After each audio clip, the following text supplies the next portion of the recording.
wait, you want to stand out?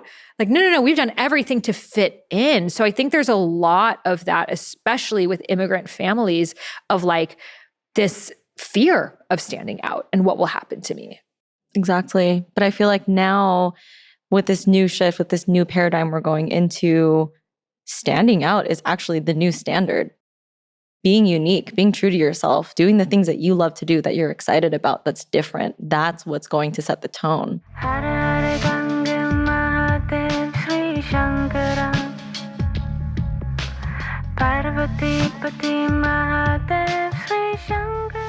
Welcome back to the High Self Podcast. My name is Sahara Rose, and in this podcast, I love to take spirituality and really make it grounded, relatable, fun, so it can serve your needs. Because the truth is, spirituality is who we are. It's an integral part of our purpose, our relationships, our friendships, everything that we do.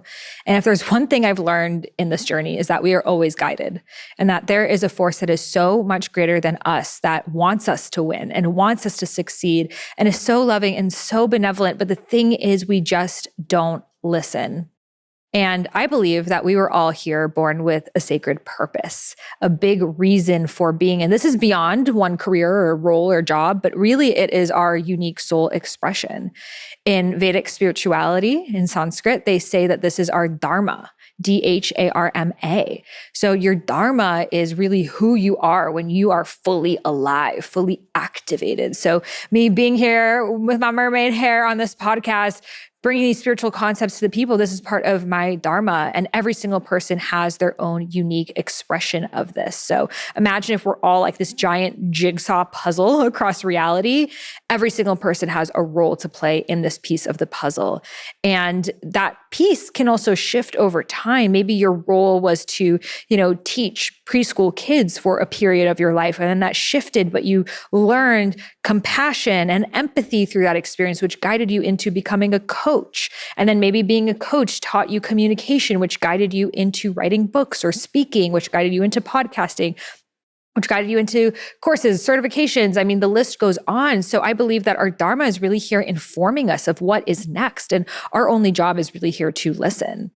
So my journey really started with my health challenges. My health challenges were the first assignment that my soul needed to awaken me, that I am so much more than my mind and body, but rather I am a soul that my mind and body are a reflection of. So my health challenges got my body shutting down when I was 21 years old, digestive issues, hormonal imbalances that doctors kept prescribing me prescription medication to heal.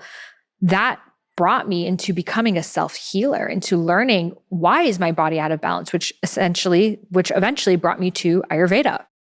Ayurveda being the sister science of yoga. And then that journey of healing myself through Ayurveda, I wanted to naturally share this with other people. And that's what brought me into blogging and then writing my first book. Then writing my book on Ayurveda led to writing my second book, led to writing my third book. And then all of a sudden I had this career teaching Ayurveda. And then people would ask me, how did you go from, broke girl, a lot of issues with my family, didn't fully believe in myself, to Deepak Chopra writing the forwards of 3 of my books and, putting myself out there and speaking on stages. How did you make this shift? And that's what brought me into starting to write about living your Dharma, your soul's purpose, which led to me writing Discover Your Dharma, my book that came out in 2021, and then creating the Dharma Coaching Institute, which is the world's first and only school that certifies soul purpose Dharma coaches. So these are coaches that actually go out into the world and train other people to live their soul's purpose. And the ripple effect just goes on of, you awaken someone's purpose and they awaken someone else's and they awaken someone else's. So it's been so beautiful to witness that movement that has now even gotten bigger into the Highest Self Institute that brings all forms of spirituality into really grounded ways into people's lives. So I share this because I'm no different from you. I'm 32 years old, and I have been able to create so much in my life because I have listened to my Dharma. And in today's episode, you are actually going to hear one of my former students at the Dharma Coaching Institute who has also completely shifted her life. So she went from studying pre-med, comes from an Asian family, just like myself, trying to do the thing to be successful and make your family proud, into understanding who am I and realizing the opportunity that we have with social media and the fact that I believe our souls chose to incarnate at this time where literally anyone can be their own Oprah. You can just get a little $15 microphone and start talking. That's how I started this podcast 7 years ago. And there's so much freedom, which can also come with a lot of confusion, a lot of anxiety, because we're like, I don't know what to do. So I want to bring Amanda on the podcast today, because I know a lot of you guys are in that part where you're like, okay, Sahara, you got your shit figured out. I can't relate. And I'm like, fine. It's like, okay, so let me bring on Amanda, because Amanda has gone through this transformation, not so long ago, but is like living her Dharma, coaching, sharing her gifts, has online courses, and has also been able to do this in a way that is really authentic to who she is and taken her life's unique experiences into her purpose. So I feel when we hear different stories like this and have conversations like this, it creates evidence in our mind that it is possible for me too. And I used to think there were like certain people in the world that had purposes and others who didn't. Like, you're either Justin Bieber or you're fucking screwed. That's what I thought. And I'm like, I don't have a good voice. I can rap though, but stop, drop, kaboom, baby. No, I'm kidding. But I used to think you had to have a gift like that. And otherwise you just had to get a shitty job and like wait until the weekends. And that's not the truth at all. In fact, the beautiful thing about your Dharma is everyone has a unique piece of this puzzle. So we need the person who is really good with fashion to help us with our outfits, and the person who's really good at organization to help us with our accounting, and the person who's really good at event planning to help us with that, and the person who's really good at empathy to help us with our coaching. Every single person has a code, and we all need everyone. And it's coming back to the ways of the tribe and the ways of the village, where every single person, we could come to them, the shaman for their wisdom, the medicine woman for her herbs, the astrologer for what's happening in the constellations, the teacher for teaching our kids. Everyone had an equally important role to play, though different. And I feel we're coming back to this way in this new paradigm that we are in, and we are each individually awakening and activating. Many of you guys have told me just this podcast, like certain episodes you've heard have been these like transmissions and activators for me too.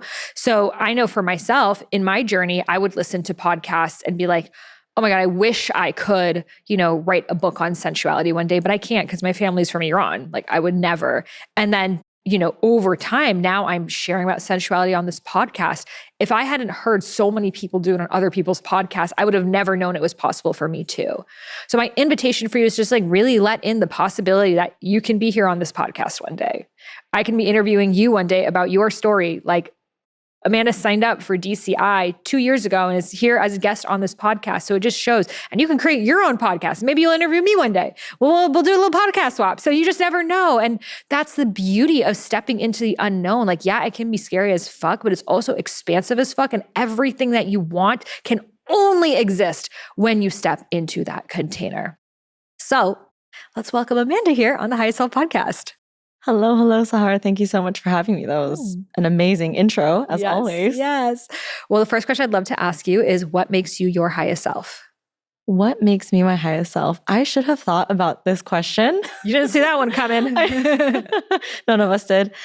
I would say from the top of my head, what makes me my highest self is whatever excites me at that time, whatever is fun, whatever feels like the most me at that moment, and tapping into that would be me being my most highest self. Well, excitement is one of the parts of the Dharma Blueprint. Absolutely. Too. Yeah. So for those of you who haven't read Discover Your Dharma, the Dharma Blueprint is the 5-part method that we use at DCI to coach people. So it's what you're excited about, your mediums that come through you, whether it's speaking, writing, analyzing, whatever that is, having conversations, coaching, your superpowers, things that come easily for you that might not come easily for other people, the obstacles that you've overcome or helped someone else overcome, and then your Dharma archetype, which is a quiz I've created that you can learn about at dharmaarchetypequiz.com. So putting these 5 things together creates your Dharma Blueprint, and that gives you a plan of action, because it's like your purpose is this big lofty thing and you're just like, what do I do with it? It's like, my purpose is to raise the vibration of the planet. And it's like, okay, how do we direct that energy now?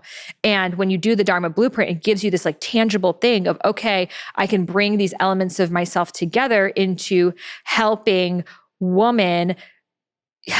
young moms specifically who are overwhelmed with young children carve out me time to step into their purpose. Like something as specific as that. That's what the Dharma Blueprint gives. So I love that excitement because it's like excitement is the ignition under the fire, that if you're not excited about something, you're not going to have the energy to withstand and do it day in and day out. And that's what it takes to live your Dharma. You're gonna just give up on that thing if you're not hella excited about it. So it is the ultimate pathway to the highest self. Exactly. And excitement is one of those things that I, up until maybe 5 years ago, did not prioritize. I was like you said earlier, with Asian families and just that immigrant family background, yeah, do the thing that you're excited about after you go to law school, after you go to med school, get your 401k, make sure all of your debts are paid off, and then, go dance. Go do whatever it is that you actually wanted to do in the first place. I was thinking today, so I just got these 2 new tattoos. And like when I was a teenager, I was very I was just studying all the time. I was just like, I just need to get into college. And it's like all I cared about. So I never had an inner teenager years. And so I would say like now I'm like, oh, tattoos. Ooh. I'm having fun. And I'm 32. So I texted my mom these tattoos and she's like, oh, what are people going to think? And these are so bad. And la, la, la, la. And she's like, you're not a teenager anymore. And I'm like, isn't it interesting how immigrant parents, when you're a teenager, if I got these tattoos, they'd say, you're not an adult. You can't get these tattoos. Yes. Or you're not an adult. You can't do the thing you're excited about. Exactly. And then you get the tattoo, you do the thing you're excited about as an adult. You're not a teenager anymore to get these. It's like, they're always going to tell you the opposite. So it's like, you just have to do it now because it's coming from their conditioning. And I see so many of us, we spend so much time trying to get our parents to understand our perspective instead of just focusing that energy towards our Dharma. Like you would have written that book, created that coaching practice, done that thing with all the energy you spent trying to convince your parents that it's possible. Yes. Yeah, totally. And it's interesting you bring this up because I actually live with my parents right now. We did a lot of investing, wedding stuff, just real estate investment stuff. And we're just like, let's just reset for this next year and live with my parents. So we're doing that right now. And I've just noticed how much I have grown and changed in this whole perspective because I've gotten maybe 5 new tattoos since living under their home, my entire forearm, just everything. And they're the type of people, like your mom probably as well. My dad saw my tattoos and he was like, oh my gosh, stop hurting yourself. Like you're ruining your body. And 10 years ago or 5 years ago even, I would have tried my hardest to tell them, hey, you don't understand. The indigenous people from the Philippines all had so many tattoos. This is so natural to us. Actually, it's returning to who we are. And now I'm just like, yeah, that's okay. I like it. Like, if you don't like it, that's fine. I still make money. Like, I'm successful. I'm helping people. I have great intentions and I just have no need to prove to anyone. And they still love me no matter what. It's like our parents are doing what they believe will keep us safe. And keeping us safe is often what will keep us small. Mm-hmm. Because that's especially immigrant parents. It's like you needed to assimilate into this culture and fit in and paint inside the lines and not stand out. Otherwise, you're going to be called out. You're going to be made fun of. You're going to be the one who, no one invites into the culture and the community. So it's like doing something like getting tattoos or becoming an entrepreneur or posting on social media. These are things like, wait, you want to stand out? Like, no, we've done everything to fit in. So I think there's a lot of that, especially with immigrant families, of like this fear of standing out and what will happen to me. Exactly. But I feel like now with this new shift, with this new paradigm we're going into, standing out is actually the new standard. Being unique, being true to yourself, doing the things that you love to do, that you're excited about, that's different. That's what's going to set the tone these days. Absolutely, because they grew up in a time where the highest form of success was to get a corporate job and climb the corporate ladder. Yes. So you needed to assimilate really well with that team culture to get the corner office one day, Whereas for us, a lot of us, people listening to this podcast, we want to do something unique, something that's never been done before. But to do something that's never been done before, you got to take risks. You got to do the thing that's never been done before. People aren't going to like you. It's going to bring up everyone's shit, especially those closest to you who are like, wait, no, I know you better than you know yourself. You're this kind of person. And it's like, oh no, that's who they want you to be to preserve their own personal identity. And I see a lot of times we feel that guilt or that sense of responsibility. I know I used to feel like my parents sacrificed so much for me. So maybe like the one thing I'll give them is like my purpose. Like, I'll just do that one thing for them. As if it's like this, like one tiny small, little thing. I'll just, thing. because it was rocking the boat so much that I was just like, I don't even know how I would get through the other side of this. But it was like, but that was my life path that I needed to go through of, if I want to impact the world, I have to be okay with my family not liking me, if I'm going to be okay with people in the world not liking me. So it's like often our souls chose, I believe, the microcosm of the macrocosm that we're here to solve, that we often chose parents who are limited in their worldview if we want to have an expansive worldview. We want to choose families that are traditionalists if we want to be trailblazers. We need to choose families that have addiction if we want to know what it's like to be liberated. It's like we can only learn through contrast, that we often choose to incarnate into the family that's the exact opposite of who we're here to be. So we can see that front row seats of like, oh, this is what narcissism looks like here. Ooh, this is what codependency looks like here. Oh, this is what lies in the family, secrets in the family, blah, blah, blah. Oh, I see it now. I see the intergenerational trauma that creates, and it ends with me. Mm-hmm. Exactly. Yes. Beautiful. So I'm curious now on your journey of then, you started, just to give a little background of yourself, maybe you can share how you kind of came into coaching. Yes, beautiful. So I think this is pretty typical of a lot of people that who are now coaches and love coaching, but I feel like I've been coaching my entire life. Unpaid coaches. You're an unpaid coach, raise your hand. You better get paid for that shit. That's me. So I am the youngest of 4. So I have 3 older siblings. They're all about 10 years older than me. And of course, that meant that I had 3 extra parents and also 3 fun siblings. But what happened to me, which is the fun part of this all, is as they got older and they became teenagers and then went into their 20s, I was just always around. So essentially I was a dumb John, but I had learned how to hold space and listen and just share what I see. So I've been coaching for a very long time. So we'll fast forward from that point into college. I initially wanted to go into the medical field. I wanted to become a doctor because I was making potions in my backyard when I was a kid. I was trying to heal my puppies. I was trying to find any birds that had flown into a window and take them out and give them water and shade and rest. So I knew that I wanted to heal. And with the limited scope that I had, I knew to heal and to achieve and to make my parents proud, I think I should be a doctor. I think that's just the way to do it. So I just chose that and kind of went on autopilot with that narrative. And of course, high school, college, they don't really encourage you to look beyond what you've chosen. They ask you what you want to be when you're 5 and kind of hold you to it. So all throughout high school and college, I had prepped myself, okay, I'm going to go to medical school. I'm going to do the whole science thing. I don't know what major I want yet, but I know I just want to go into medicine. And I'd done the whole thing. I got into college. I went to Boston. So I was there for about 2 years. But my first year that I was there, I stumbled upon a plant-based diet. And just a little background for anybody who's unfamiliar with Filipino culture, Filipino diet. My family and the people who are within the Filipino culture, we typically eat a diet that's very high in meat, high in refined carbs and white rice and stuff. And so I always thought things like heart disease, high cholesterol, high blood pressure, and diabetes were just things that you get when you're old, because I saw all my family members get it.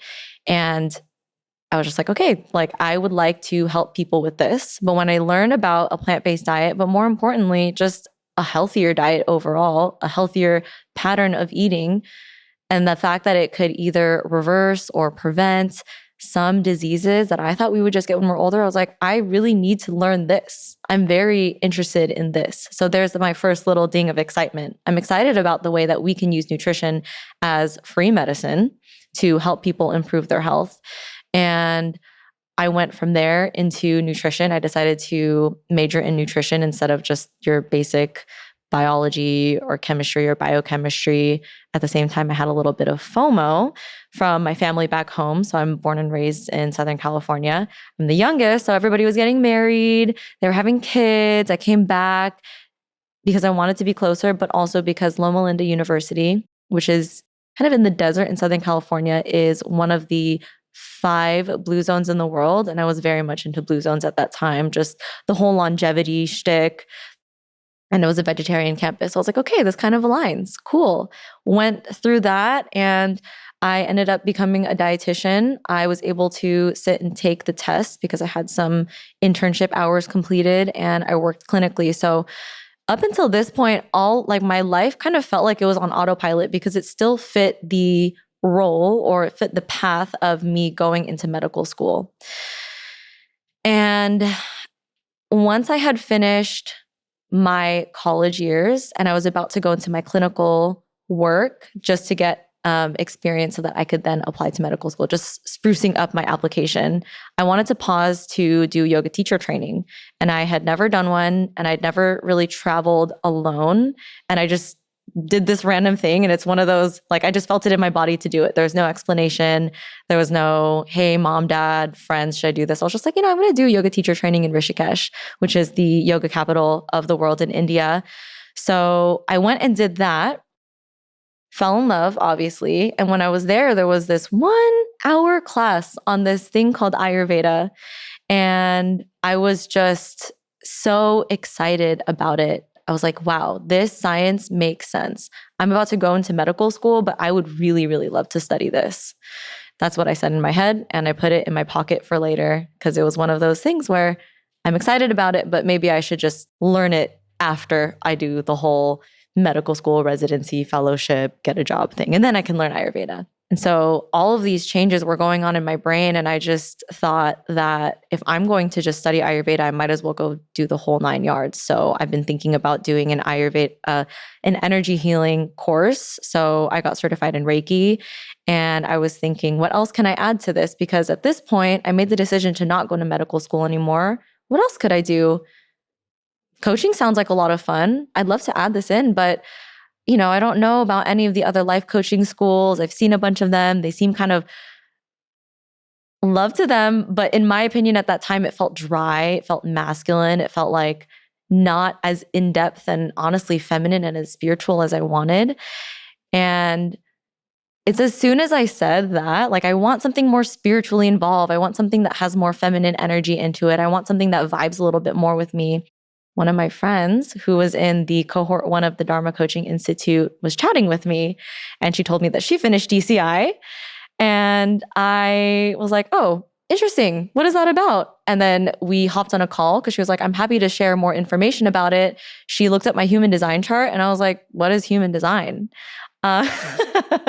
And when she read it to me, I'm a 5-1 generator with 7 open centers. Yep. And she read it to me and I was like, oh, wow, this makes a lot of sense. I'm definitely made for this. And it was, again, one of these decisions that I made with my body and not my mind. I don't even know where my brain was at this point, but I signed up for DCI and I went through the whole process and I realized just how important purpose is to everything that I wanted to bring to the world anyway. My goal in life has always been just to help people heal themselves. I've always known that there's nothing I can do for you but just to be myself. And hopefully that'll inspire you to do something better for you. Because I can't do it for you. Only you can. And learning about that and learning about how I can share that with other people made me feel like I could just live my purpose in any way. I don't have to be a doctor. I don't even need to be a clinician.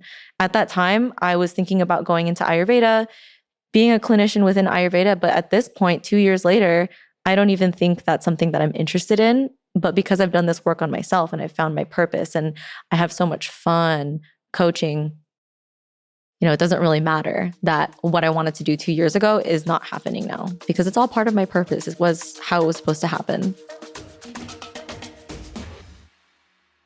This episode is brought to you by BetterHelp. So have you ever stayed up at night because your thoughts are continually racing? Like you feel like there's this thing in your life that's a problem that if you just worry about it enough, you'll come up with a solution. But the thing is, the more that you worry about it, the more stressed out you become and the bigger the problem becomes and the less you can sleep. Well, if you've ever been in this cycle before, which I think we all have, but sometimes it gets worse when there's a stressful situation in your life. And that's where therapy can really help. So it can help you set boundaries. It can help you bust through limiting belief systems, go through inner child trauma, anything that is holding you back from being your most radiant self and your mind being this really beautiful open corridor of limitless ideas. So I love BetterHelp because it's online, it's convenient, affordable, suited to your schedule. They link you up with a licensed therapist that's perfect for your needs. So you can get 10% off your first month at betterhelp.com/Sahara. That's BetterHelp, HELP.com/Sahara. And you deserve the inner peace. Well, I love that this journey guided you into your ultimate truth, because the same thing with me, I was Ayurvedic coaching, talking about food and health. And I'm like, even this is still just the surface level, because for me, I could look back on how did I regain my period? How did I heal my digestive issues? Yes, I ate more warming, grounding foods, but it was me aligning with my Dharma. That was the missing link. I was out of touch with my feminine. So my body was just reflecting that back to me. And I believe, and Ayurveda is a spiritual science, but a lot of what we know about is like very focused on the health and the lifestyle and things like that. But the spirit, that's why yoga is the sister science of it, because when you are connected to something so much greater than you, when you have a reason for being, a reason for waking up, a lot of these health issues naturally resolve. And not just health issues, relationship issues, friendship issues, like any kind of issue. And I also just want to speak about how like having a purpose can be your guiding light in dark nights of the soul. Like I know for me, when I was going through my divorce this past year, and especially last year, it was the thing that there was so much that felt out of control in my life, but having my Dharma, this thing that it was like, I get to choose how much I put into this. Like, this is something that can never be taken away from me. This is something that like is mine fully.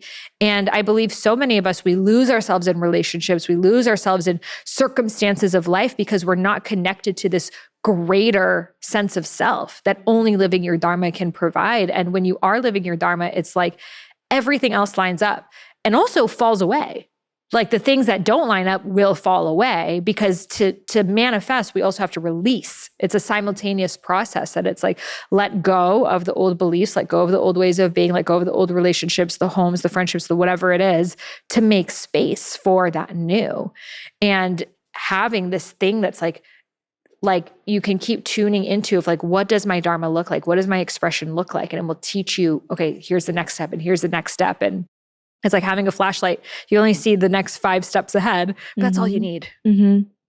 Exactly. Yeah. Even if you saw all the steps ahead of you, you probably won't even take them. No, it'd be overwhelming. Yeah. We think we want to know, but we couldn't handle that. And also it's changing with time. It's changing on what steps you take right now. Always. Yeah. Always. That like if you were to have seen the full 100 steps from the timeline you were on when you were studying pre-med, it would have been a very different highway, you would have noticed. But then you shifted timelines by making different decisions. And then you would have seen your timeline as, you know, a registered dietitian and an Ayurvedic practitioner and now a Dharma coach. And it's continuing. And even what I love about DCI and witnessing our Dharma coaches is like everyone makes it their own, you know? So I'm curious for you, what does your practice look like right now? Do you mean within coaching? Within coaching, yeah. Okay. So my practice within coaching is essentially helping women basically do what I did years ago, which is let go of any limiting beliefs, any stories, like what you said. We kind of have to let go of the old to make space for the new and rewrite or just continue to write a story that feels more aligned for them. So I love to work with women who are kind of in between things, or they're in this path, but they realize maybe this isn't it for me, but I don't know. There's nobody else around me, probably except for me, if they follow me on Instagram or any other social media, who does this. And I don't know what's going on, but I know that something has to change. So I work with these women and take them step by step through a fusion of what I learned at DCI, also my own life, and a lot of other tools that I picked up along the way to help them. You know, they think, and I think as well, we'll get to your purpose, but essentially I just help them find themselves again. You know, that's really all it is. I love that you are coaching people who are a former version of you, because that is who we know best. We know what were the things that were keeping us up at night. We know the things we were anxious about. We know like the thoughts we had of why, all the reasons why it's not going to work and all our evidence around that. Like only we know our bullshit, you know? And so when we can coach people that it's like, oh, I've been in your shoes and I know that this belief leads to that one because I've had all of them. And here's how I went through them. It's like you see them to such a greater level that like reading a book about them or having your PhD on the topic of it could never give you the exact gnosis that having gone through the experience only can. Yes, absolutely. I find it's the most natural and also just the most comforting too. I essentially am who I wish I had 3-4 years ago. I didn't have that. I had to gather all of my resources and all of my people and kind of piece together my support system. And so I've basically put all of that together and I'm offering that to anybody who really wants to work with me. And this is what I found is a lot of new health coaches, a lot of new spiritual life coaches, just a lot of coaches or a lot of people who want to be guides or healers in this world, but maybe they come from a background like mine, or maybe they come from a background of not really knowing that there are many other choices, or feeling like they were going to be a financial advisor for their entire lives. And then they realized that all they really wanted to do was paint their nails, you know? Exactly. And that's the beauty of it too, is like you learn through that experience and then you're able to pass the torch and then life gives you new lessons, you know, and then there's new things that you learn and then eventually you crystallize those things into your own being and you pass that torch to other people. And it makes the obstacles that we've gone through in life, like not feel like they've just happened in vain, but really they've happened for this greater reason. And, you know, a lot of us, people who are listening to this podcast right now, they're already helping their friends. Like, yeah. They're voice noting their friends. They're hanging out with people, but it feels really draining when you're that friend who's just helping people, but there's not an equal energy exchange. You know, when it's like, you're not going to keep hanging out with someone that every time you hang out with them, they just like spill out all their problems and then you're trying to help them and then you walk away just feeling like heavier. But what that means is that person obviously felt the safety to share with you because not everyone opens up. Like I used to think, oh, everyone must tell everyone all their life problems. But it was just to me and to you and to people who can hold that. You know, I don't tell everyone my life problems. Certain people though, I just feel that with, you know, I mean, I don't do that anymore, but you know, we've all been that person too. But that means you have a gift. People are feeling that safety in your auric field. Now it's how can I make this an equal energy exchange so it feels like it has longevity for me and I'm not feeling burnt out and I'm not feeling like energetically exhausted from it, but rather, you know, you could do it bartering, but really it's to create an income making it. And I think that's like one of the biggest shadows in the spiritual community of like, oh, if I'm helping people, I shouldn't charge for it because I should be doing this out of the goodness of my heart. And it's like, okay, back in the day when we had monks and nuns, the village took care of them. In Thailand, I was living in Thailand doing volunteer work every day. We brought food to the monks. They didn't have to, they could just meditate all day. No one's bringing me banana leaves. No one's bringing me anything. I have to create income because that's how I pay my rent. That's how I live my life. And for some reason, we've like had it stuck in our heads that like, oh, a good spiritual person shouldn't charge. So I'm curious for you, like, did you ever have any like imposter syndrome around like, who am I to charge for coaching people when I already do this for free and I like doing it and I'm helping people and people don't have the money and I'm not a therapist and all of those stories? Oh my gosh, yes. Every single one of those stories for sure. Especially I grew up going to the 99-cent store for groceries and any like odd ends.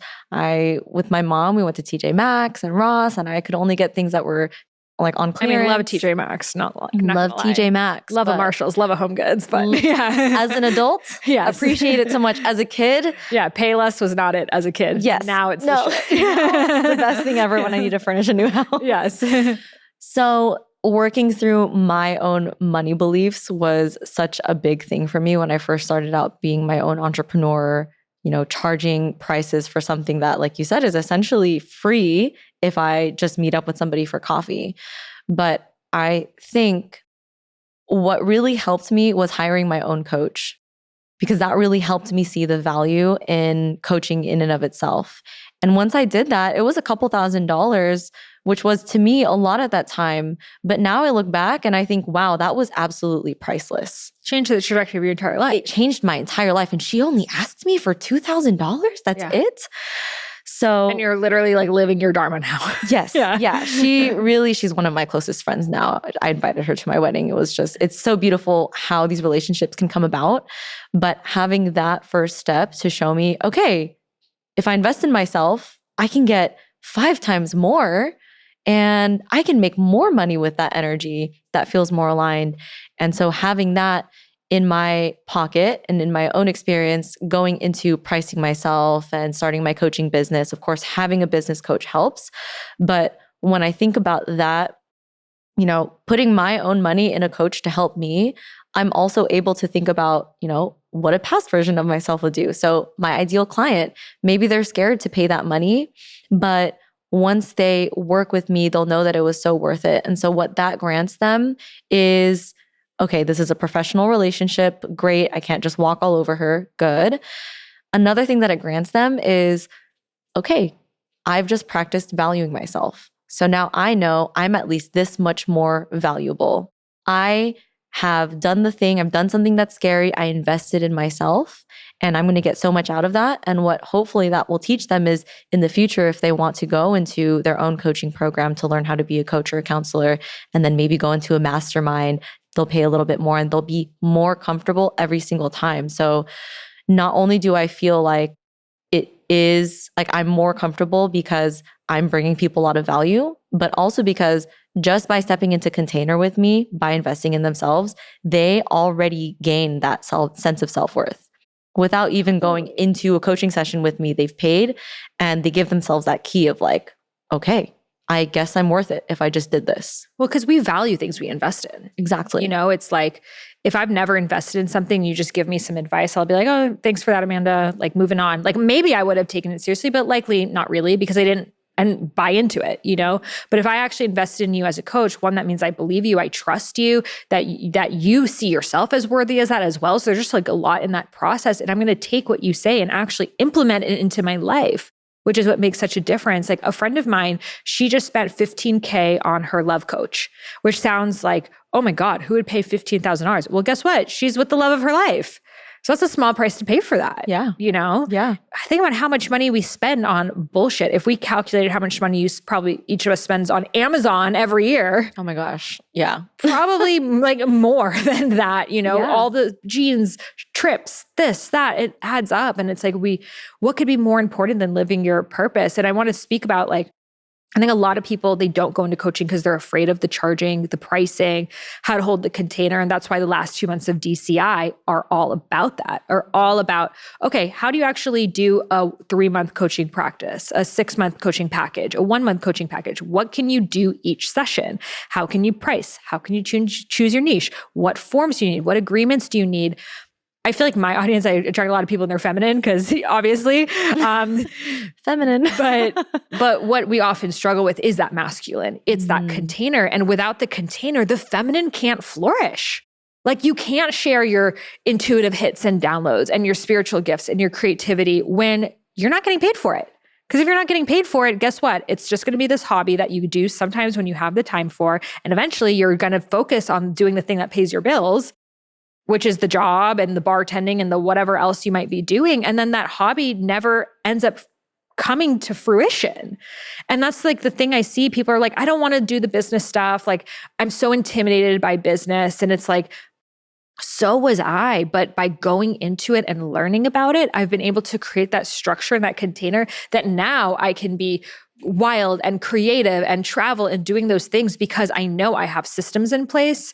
I have structure in place. I have a set income coming in that like, I'm not just like floating around, but rather I am my own masculine and my own feminine. And that's really the integration that I feel when you really step into living your Dharma, you are it all. You're not just one side. Yes, exactly. And those last 2 months of DCI were so helpful for me because I was definitely like, I don't know anything about business and I don't even know if I want to know about business. I just want to sit here and look cute and talk to people and help them and change their lives. But right. And then who can walk in through the door if you don't know how to do a discovery call? You don't know how to talk to them about your program and not feel like weird about talking about the money. You don't know what forms and agreements, like you just will never be able to share the juicy wisdom that you have if you don't learn.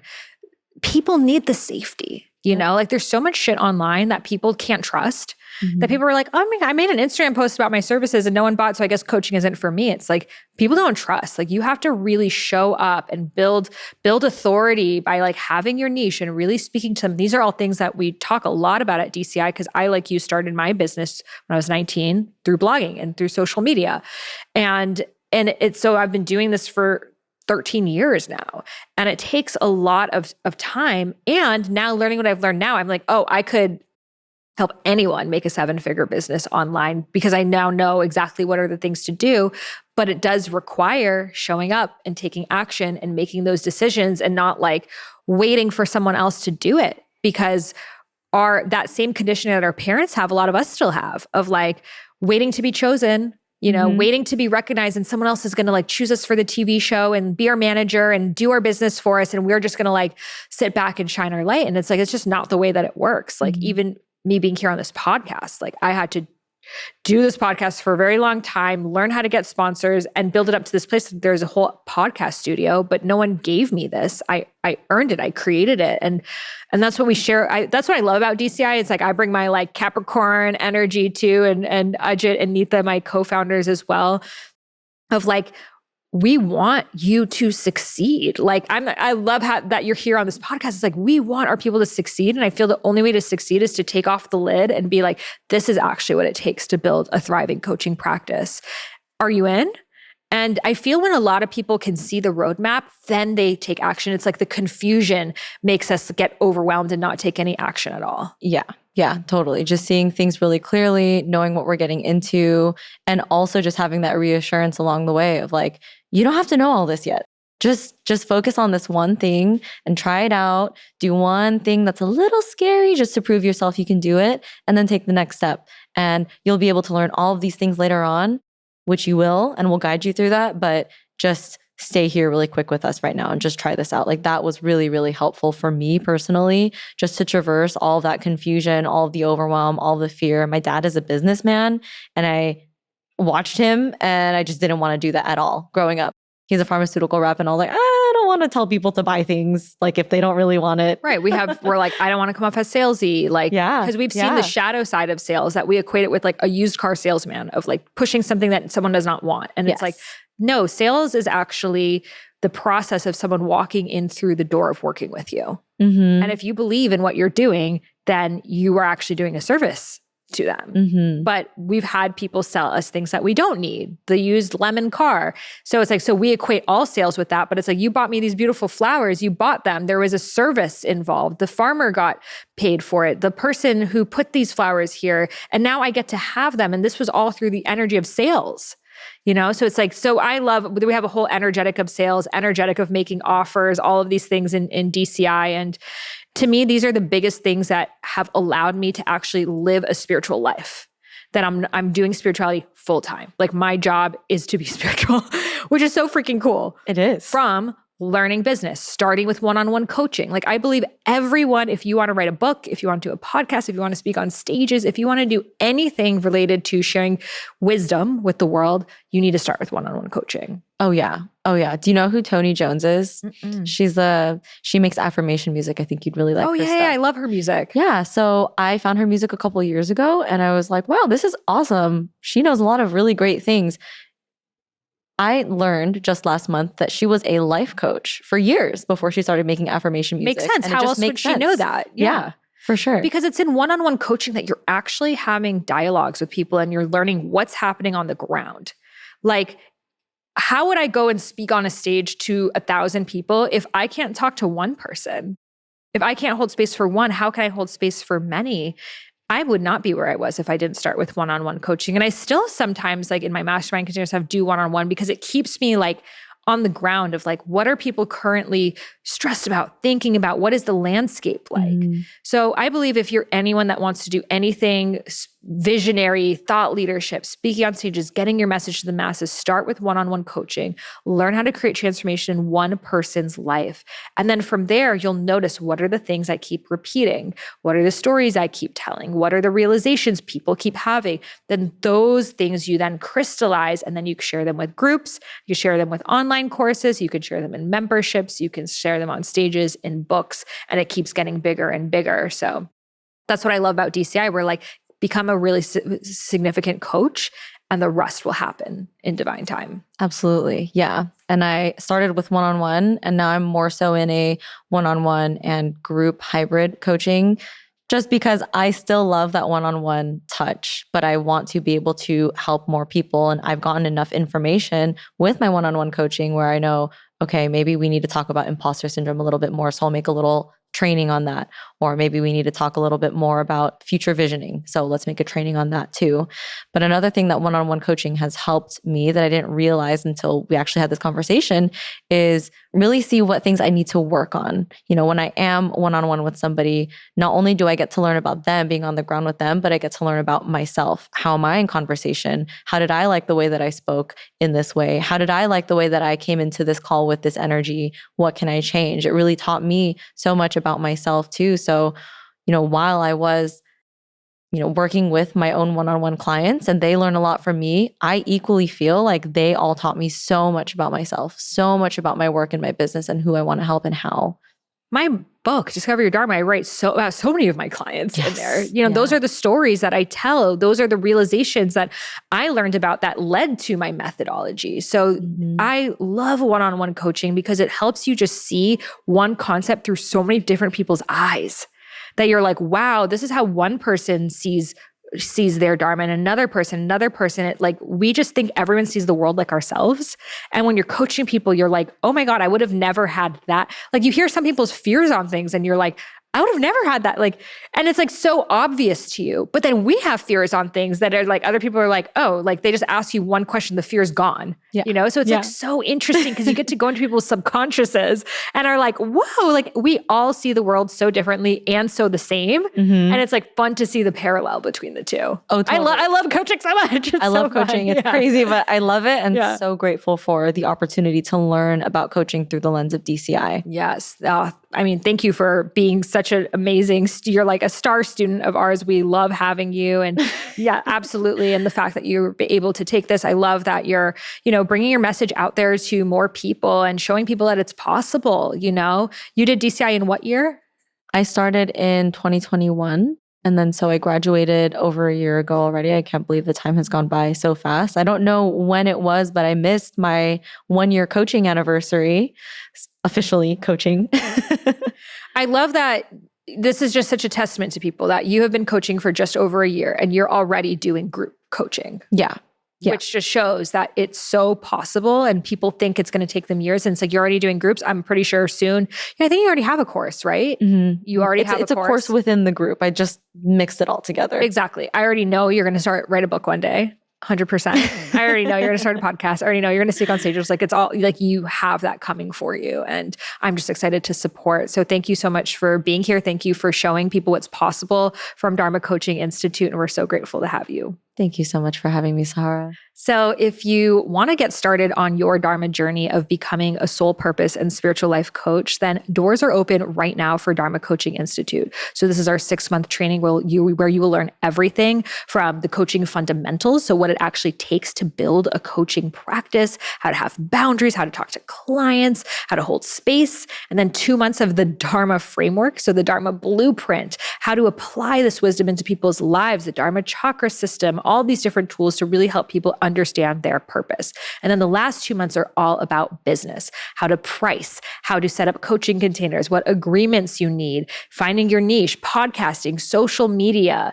We really bring our gifts together, myself in coaching and social media and marketing, my business partner in business.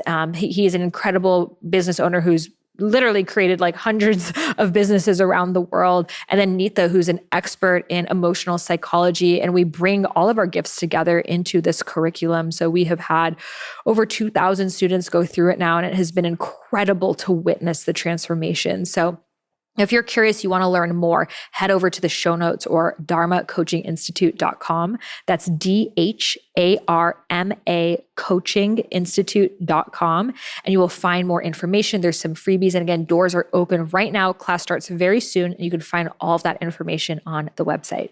Thank you so much for tuning in, and I'll see you in the next one.